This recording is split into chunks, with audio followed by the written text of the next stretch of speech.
So is it possible for fruit trees to flourish in containers?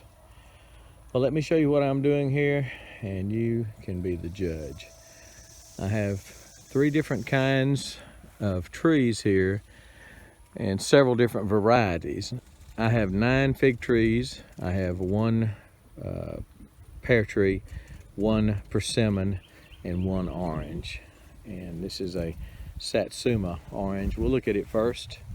I've got it tub painted a little bit different. I'll tell you about the tubs in a minute. If you don't know what a wicking tub is, I'll tell you and show you about that. This has got numerous oranges on it. I've got one that's beginning to turn just a little bit, and so it's gonna make an orange this year for sure.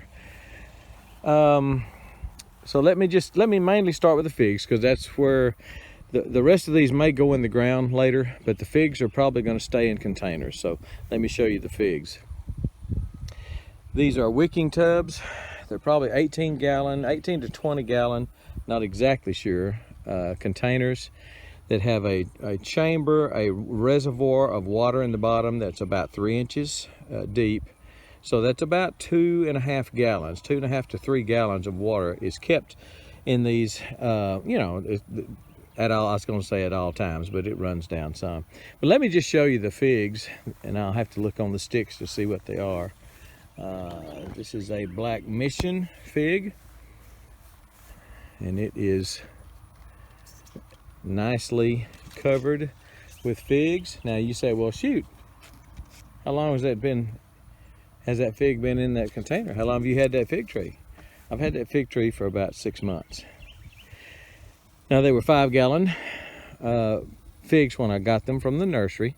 All these trees came from Bob Wells Nursery, Bob Wells Nursery online. I'll have a link below to that, and also maybe a discount code, so look below for the link to that. But that is the Black Mission, well defined. I'm not real crazy about, you know, one of these limbs shooting out to the side. I'll come in here and prune that out and use that for some cuttings and try to make some more. Hopefully out of all these fig trees, I'm going to make a lot more fig trees. That's the plan, is to propagate these things. This is a, get in here, look. This is a lemon fig. It will get it will turn from green to, I think, yellowish, but it will not turn the traditional, what is the traditional purple or brown or whatever, and we'll see some in a minute that are. So that is a, it's Ischia, I-S-C-H-I-A, Ischia fig, and that's a pretty good size fig there. That is a pretty good size fig, and it's not through growing yet. One big stalk on that with some offshoots. It forks in the middle, kind of like the way this one's growing and flourishing. This is a persimmon. This is a chocolate persimmon, again from Bob Wells Nursery, covered with persimmons. Got some nice sized persimmons on it, and so I should get a few. Again, these trees are young. They're probably, I would, just looking at a 5 gallon tree, I would think it's a 2-year-old, maybe a 3-year-old tree, and then this is the first year for me. Planted them in January of this year. This is July, so they're six months old as far as I'm concerned. 6 months, I've had them 6 months. This one's got a real defined, 2 nice defined trunks. One of them is coming pretty much straight up. The other one is off to the side. Some of these I've trained. Some of these I still have some training posts on them, some T-posts and such. This is a Alma, A-L-M-A, Alma or Alma fig. And, you know, I'm not a big fig person. I can't tell you exactly what an Alma is and all this stuff, but I love the taste of figs. If you've never tasted a fig, you need to do that, and you're going to want to do this. The beauty of containers is, here's how you weed a container. That's how you cultivate and weed a container. Done. Another one in this chocolate persimmon. And that's how you weed one. Next one is, the next one's got some figs on it that are ready. We've been pulling figs on these young trees. Now I've got some big fig trees out in the ground. This is what we have over here. I'm trying to see what brand this is. Well, I'm gonna have to go on the backside and see. This one is so loaded, this limb is so loaded, it's hanging down. I really need to prop that up. I mean, look at that. It's just covered in figs. This one's ready, I bet you.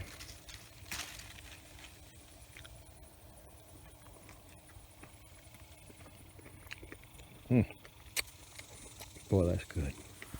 Oh my, that's perfect sweetness. I'll tell you about fertilization in just a minute. Just want to go through the figs I have.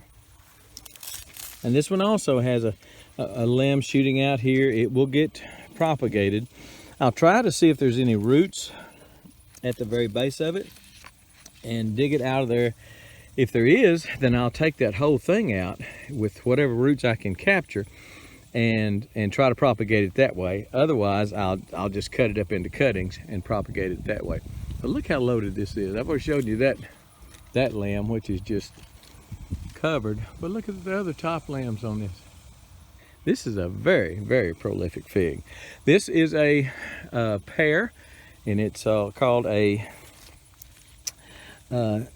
shinsui. It is an Asian pear, and it's doing real well. It's branching out. It was just pretty much a stick when I stuck these in the ground, and it's done real well. Now, I don't want to forget to tell you why you should plant 5 or 10 gallon fruit trees. Why, or better yet, why you should not plant bare root. I hope I don't forget that, so I'm going to try to remember to say that when I get through with the tour here. This is a Kadota fig. It's a little later. Figs are still small on it, but it's and these trees weren't that expensive at $34.50 for a 5 gallon, 2-3 year old tree. Probably at least 2 and probably 3. This is a black mission here. Another ripe fig right there.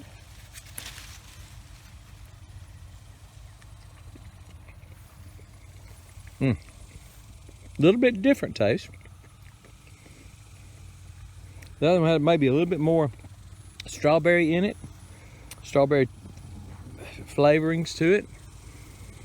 But I wish it was a little different. It's got one big trunk coming up, and then it's just branched off of that, and has come out in several places. I need to do some doctoring on this. I don't really want this to grow into like it is. It's kind of a bush now, and it's really not much to it. This tree has surprised the dog out of me. This is a tiger fig, and when I got it, let me show you the little stake that was in the ground. Maybe I cut it off. No, there it is. That little stake right there. See that maybe. Little stake right there is about 12 inches long. And for the first quite a while, 2 or 3 months, that's all that I had. And I thought it was gonna be dead. So I thought, well, I'll just go back and swap it out for another tree. And then I got a little shoot out of the bottom. And then I got another little shoot out of the bottom. So all that growth, that is at least 5 feet of growth. 1, 2, 3, 4, 5, 6, 7 shoots coming up, 7 different trunks coming up. And that is, that's all in the last 3 months. I mean, for the first 3 months it's out there, it didn't do anything. I was worried about it. And in the last 3, maybe 4 months, it has grown exponentially, 5 feet in growth. Again, it's going to be this is a, what did I say, tiger stripe, I think. Yeah. It's going to be a yellow fig that is going to have some yellow greenish and going to have stripes on it. Many say that the birds don't mess with them. Birds and insects will get on them when they're purple because that just looks ripe. And I've got some bird damage here on one of the figs. But these figs that don't turn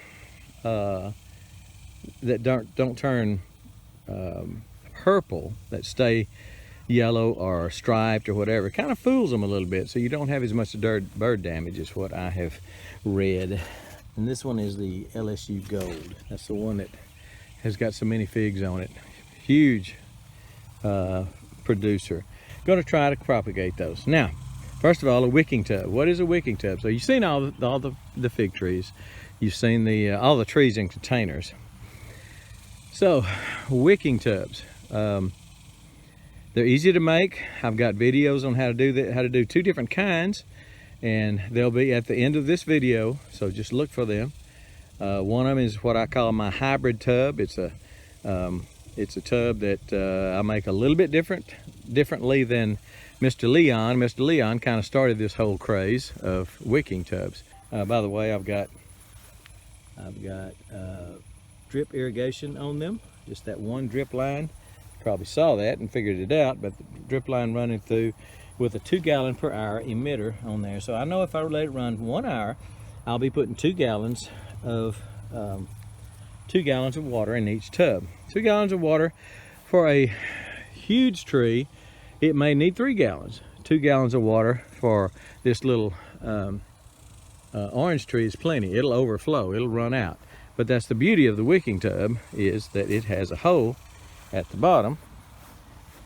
Each one of those has a hole at the bottom, and when it gets full, it just runs out the hole. You're wasting a little water, but you're not going to overwater it, is my point. So I was going to get to this point. I think it's the most important point of the whole video. Why not plant bare root? When you're dealing with bare root plants, you're dealing with a plant that it may or may not make it. I mean, it's a crapshoot. It's probably got some roots. They wouldn't sell it if it didn't have roots, but the roots are going to be quite undeveloped. You're getting a first year, not even a first year, probably a 6-month-old cutting, just a cutting that's months old, where if you get a 5-gallon tree or even a 10-gallon tree, you're getting a tree that's 2, maybe 3 years old. A 10-gallon tree could be 4 years old. These trees, when I got them, the ones that had the the pretty good trunks on them, some of these trees were 4, 5, 6 feet tall, 4 or 5 feet tall. And my point is, if you can get a tree that is going to take 4 years before you get any fruit off of it, or you can buy a tree that my first year I have loaded down with fruit, why would you get a bare root? Now, I know what you're going to say. Bare root is so much cheaper, and it is. My question would be, and I've asked this before on the blogs and other things, is what is 4 years worth to you? If it takes you 4 years to get a fig crop from a cutting, or from a and I'm going to do some cuttings, don't get me wrong, but if it takes you 4 years to get fruit from a bare root that you're buying from someone, from a nursery or from an online store, what is that 4 years worth to you? You may pay $10 for a little stick at Lowe's or somewhere that's got, they've just got the root ball wrapped up and it's got one tap root and a few little hair roots. That's not a bare root plant, but it kind of is. Or you can buy something in a container and you're saving yourself 3 to 4 years care. Why not let someone else care for your trees the first 3 or 4 years, first 2 or 3 years at least, when the likelihood of them dying is so much greater than it is after that. You put a bare root in, unless you do it at the perfect time, which would be for us in the fall, for northern people in the spring, you're taking a chance that a drought's going to come, summer's going to come, get real hot, whatever, and that tree is not going to do well. But if you buy a tree in a 5-gallon container that already has an established, a really nice established root system, you're taking that level of that possibility of failure way down. So yes, these trees, you saw the price tag. Most of these are around $30 to $40 for a 5-gallon tree. So what's the difference? It's about $10 a year. Okay, you're going to get a bare root plant that's going to produce fruit in 4 years, or you can buy one of these nice trees that's going to produce fruit the first year for you, many of them. But these other trees are just loaded with fruit the first year for me, my first year with these trees. So basically I've saved 3 to 4 years, and for $20 difference or $30 difference, that's about $10 a year between a bare root tree, someone else raising it for 3 or 4 years, and then for instead of buying it for $10, you're buying it for $30 or $40. Some 10-gallon trees might be $80, and you, depending on the tree and the root system and everything, it might be worth that $80 you're spending on. I mean, that is a well-developed tree by then. So buy the best, and I understand money's tight, buy the largest trees you can possibly buy, you can possibly afford, largest, healthiest trees you can possibly afford and find. It's just, to me, it's no-brainer. I won't do bare root again as far as buying adult trees. I will propagate trees and make my own cuttings and make my own bare roots and maybe sell or give those away or something like that. But I won't buy anymore ever again, because it's just not worth. It's worth so much to me. It's worth $10 a year. Now think about that. $1 a month is what it costs for somebody to take care of these trees. $1 a month for 2 to 3 years, and I come out with a marvelous tree that produces the first year for me. It's not the first year of the life of the tree, but it's my first year with this tree. So that seems like a bargain to me. Let someone else do the work, let someone else pamper it through the winters, someone else pamper it, and whatever. All right, so I want to get that out of the way. Didn't want to forget that. Now, fertilization. How do I fertilize these? When I first planted them in the wicking tubs, around the ring of the wicking tub, I placed some, just all the way around the ring, I placed some 10-20-10. Normally, if it's vegetables, I'm going to do a full pound. I was afraid I could burn these, so I did not. I probably didn't even do, well, I may have not done a half a pound. I wish I'd have done that full pound now. I think it would have been okay. You do it at your own discretion, but that's what I believe. So that was when I first planted them. Well, then I started adding a water-soluble 20-20-20. I get that from Haas Tools. It's a blue water-soluble fertilizer. Looks like Miracle-Gro, but it's got a different NPK rating and or formula, and much better, much more conducive to vegetables and trees and stuff like that than the Miracle-Gro is. 20-20-20 fertilizer. After I did a 10-20-10 early in its life, back in January when I planted these, I did a 10-20-10. 2 or 3 months later, I started doing 20-20-20. And the beauty of these wicking tubs, I'm fertilizing 2 different ways, and that's, I can just drop it down the pipe, the filler pipe, drop a couple of tablespoons down that, because I think it's 1 tablespoon per gallon, and I know I'm going to put about 2 gallons in it, so I can put 2 tablespoons down the filler pipe, and or I can use my fertilizer injection system, and it will come out these emitters. And that's usually what I do, is use those use the injector system, let it come out, let it just fertilize as it waters. And that's what blackberries look like in containers. So containers are not just for fruit trees, they're for blackberries, they're for fruits, and most any kind of vegetable also. The advantage on this is easy watering. You water the tub and not everything else. You can cultivate by just coming through and just picking the grass out of it. If you rent, or if you're thinking somewhere down the road you're gonna go buy another place, then the container is the thing to do, because you can pick it up and take it with you.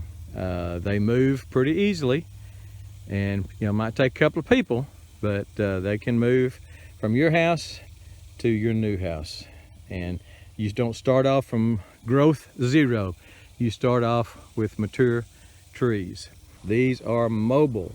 You can put them anywhere you want to put them. If you've got a tree that has grown up and gotten big and has shading out where you used to have your trees, then your fruit trees, then there's not much you can do except trim that tree up real good. But with these, you just slide it over to the next batch of sunshine. Okay, so I really like what I'm doing here. I'm gonna have to thin these out, take about half of these out and put them in another row and spread them out wider so they get more sunshine. I believe they're blocking each other's sunshine somewhat, but that's the only thing that I would do differently, is I wouldn't put them quite as close together. Now, a lot of people are growing fig trees. Fig trees are a big thing, growing in containers. A lot of people grow figs in containers, but I've seen so many of them grow them in 5-gallon containers. Every one I've ever seen in a 5-gallon container was about 2 feet tall. It had figs on it, but it was just a real small, tree. I think they're going to grow. The growth pattern is going to be determined by the size of the container. That's my opinion. It's opinion. That's not fact, but it's opinion. And the fact that they started out in some huge containers, 20-gallon, 18 to 20-gallon containers, they're loving it. I think you can see that. I think you can tell. They are absolutely loving it. All right, I've talked quite a bit, but I had a lot to share and wanted you to see the potential of fruit trees in containers. Now, would I do apple like this? I would for a few years. I don't know that I'd do that forever. But again, if you're somewhere and you thought you're going to move someday, or you're renting, then yes, absolutely do that in containers. You can start getting apples. You can get a mature tree pretty quick, and it may do well in a container forever. Now, I've got a video on how to get these tubs. I've got two videos on how to make these tubs, the regular one, Mr. Leon's tub, and my hybrid tub. So watch those videos. They're coming up right now at the end of this video, and grow you some fruit trees. There's very little more rewarding than fruit trees and blackberries. So do it. Fruit trees in containers. It absolutely is worth doing. All right, we're gone.